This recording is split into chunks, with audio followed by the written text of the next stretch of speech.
तो चैप्टर हम लोग स्टार्ट करने जा रहे हैं ई कॉमर्स। ठीक है, ई कॉमर्स इंटरनेट का ज़माना है। ठीक है, ऑनलाइन का ज़माना है। पहले बिज़नेस जो होते थे वो मोहल्ले में दुकान खोलते थे, छोटा सा बिज़नेस है एक मोहल्ले के अंदर या एक छोटे से शहर के अंदर, वहीं के लोकल लोग सामान खरीदते थे। अब ई कॉमर्स जब से आ गया, जब ऑनलाइन इंटरनेट ईमेल का ज़माना आ गया, तो बिज़नेस जो हो गया है वो एक पूरी मतलब ग्लोबलाइजेशन हो गया है बिज़नेस में। ग्लोबलाइजेशन मतलब पूरा वर्ल्ड कनेक्ट हो गया आपस में। आपको नहीं यहाँ की चीज़ समझ में आ रही आपके शहर की, ऑनलाइन कहीं और की मंगा लो, या अवेलेबल नहीं है जहाँ से चाहे वहाँ से मंगवा लो, पूरी दुनिया के किसी कोने से मंगवा लो, आपका सामान आ जाएगा। तो कितना बड़ा लेवल है ई कॉमर्स देखने जाएंगे। मतलब आप पूरी दुनिया के मार्केट से कनेक्ट हो। पहले आपको टेंशन थी, अरे यार मोहल्ले में इतने ही लोग हैं यार, 4 दुकानें हैं, मेरी भी दुकान है, कैसे मेरा चलेगा बिजनेस। अब ई कॉमर्स से पूरी दुनिया से कनेक्ट हो गए आप। हाँ, मार्केटिंग और एडवर्टीजमेंट एक अलग इसका फैक्टर होता है कि ब्रांडेड जो चीज़ें होती हैं वो ई कॉमर्स वाले उसका ज़्यादा फ़ायदा उठा लेते हैं। ठीक है ना, ई कॉमर्स के थ्रू। तो ई कॉमर्स का मतलब मैंने बता दिया है, ट्रेडिशनल बिजनेस और ई बिज़नेस का डिफरेंस भी बता दिया कि ट्रेडिशनल बिजनेस बहुत टफ है स्टार्ट करना, दुकान खोलो, शोरूम खोलो और फिर सामान रखो। ई बिज़नेस में आपको सामान की भी ज़रूरत नहीं है। आपने एडवर्टीजमेंट कर दी, किसी ने ऑर्डर दिया, आपने पीछे से ख़रीदा, भाई सामने वाले को दे दिया, है ना।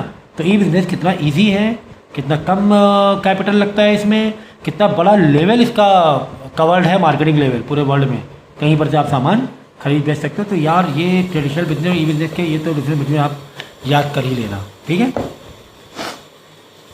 ईजी है। बेनिफिट्स ऑफ ई कॉमर्स आता है ओवर ट्रेडिशनल कॉमर्स, मतलब बिजनेस ई कॉमर्स के क्या बेनिफिट्स हैं। एक तो ग्लोबल रीच है, बता दिया भाई, ग्लोबल रीच है ना। कॉम्पिटिटिव क्वालिटी ऑफ सर्विस, ठीक, कॉम्पिटिटिवनेस है, कंपटीशन आप कर सकते हो। ठीक है ना, कितनी वैरायटी आप रख सकते हो, ऑनलाइन है कोई सामान खरीद के तो रखना नहीं ना। मास कस्टमाइजेशन, पूरे वर्ल्ड से आप कनेक्ट हो, जहाँ चाहे वहाँ बेचो। यही कि मार्केटिंग को होनी चाहिए उतनी, कंज्यूमर कहीं का भी आ सकता है आपके पास, कोई भी कंट्री का, कोई भी शहर का। शॉर्टेन और eradicate supply chain, rapid response to needs. By electronic business often allows traditional supply chain to be shorten dramatically.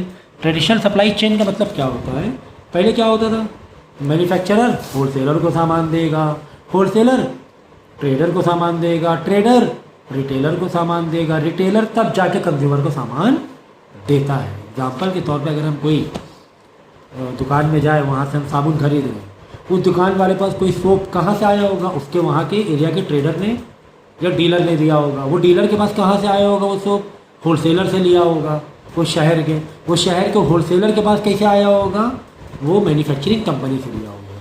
तो ई बिज़नेस ने तो ख़त्म ही कर दी पूरी चेन। भाई आप डायरेक्ट मैन्युफैक्चर मंगवाओ, डायरेक्ट कंज्यूमर को दे दो, या मैन्युफैक्चरर वाला डायरेक्ट कंज्यूमर को बेचने लगा। हमारी फैक्ट्री है, हम सामान बना रहे, भी हमसे खरीदो, लेकिन एक पीस खरीदना खरीद लो हमसे। ठीक है ना, तो ये मतलब समझ गया ना, ये एक चीज़ें है ना ई कॉमर्स में। लेकिन हाँ, बहुत जगह अनएम्प्लॉयमेंट भी हुआ है, ये बात सही है कि काफ़ी सारी बीच की चेन जो है ना वो ख़त्म हो गई है।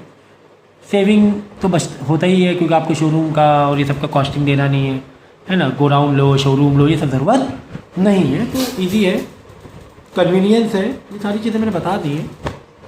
ठीक है, अब इसके बाद है लोअर इन्वेस्टमेंट है। ठीक है ना, इसके बाद है ई टेलिंग। अब देखो अलग अलग टर्म हम लोग पढ़ेंगे तो ई कॉमर्स में। ई टेलिंग मतलब क्या होता है, फिर ई एडवर्टाइजिंग का मतलब क्या होता है, फिर ई मार्केटिंग का मतलब क्या होता है, ये मतलब अलग अलग समझेंगे। ई टेलिंग का मतलब होता है कि फ़ोन से बिजनेस करना, है ना। E tailing means selling goods in retail on the internet and it is short form of electronic retailing. E tailing मतलब रिटेल बिजनेस करना, फ़ोन से कह लो, इंटरनेट से कह लो, किसी भी जगह, जैसे फ्लिपकार्ट, स्नैपडील, है ना, ये सब क्या है, ई टेलिंग है, बिजनेस है। ये बिजनेस टू कंज्यूमर, मतलब जो बिजनेस वाला डायरेक्ट कंज्यूमर सामान, B2C, B2B मालूम क्या होता है, B2C मतलब बिजनेस वाला इंसान जो बिजनेस कर रहा है वो कंज्यूमर सामान बेच रहा है। व्हाट इज B2B मतलब बिजनेस वाला दूसरे बिजनेस वाले को सामान बेच रहा है, जैसे होलसेलर डीलर को सामान बेच रहा है, उसे बोलते हैं B2B। ये B2C है। ठीक है, ये डायरेक्ट कंज्यूमर के सामान बिक रहा है। कैसे करते हैं, वेबसाइट में जाओ, अरे यार ये सब तुम लोग को बताएंगे, तुम लोग हमें बता दोगे कैसे ऑनलाइन ऑर्डर देना है। ठीक है, सब पढ़ लेना, ऑनलाइन पेमेंट एंड ऑल। ठीक है ना, ई एडवर्टाइजिंग, भाई ई एडवर्टाइजिंग मतलब मोबाइल पे इंटरनेट पे अपने एडवर्टाइज करना, अपने सामान के वेबसाइट के थ्रू, एप्लीकेशन के थ्रू, पॉपअप के थ्रू, बीच में पॉपअप आता है यूट्यूब के थ्रू एडवर्टाइजिंग करना, ये ई एडवर्टाइजिंग। ठीक है, ई मार्केटिंग देखो, एडवर्टाइजिंग मार्केटिंग एक बहुत बड़ा लेवल होता है। मार्केटिंग में एडवर्टाइजिंग भी आ जाता है, सेलिंग, परचेजिंग, डीलिंग और डिलीवरी, गुड्स सब कुछ आ जाता है ई मार्केटिंग में। ई मार्केटिंग एक बहुत बड़ा टर्म है और ई एडवर्टाइजिंग, ठीक है ना। तो ये हो गया ई मार्केटिंग।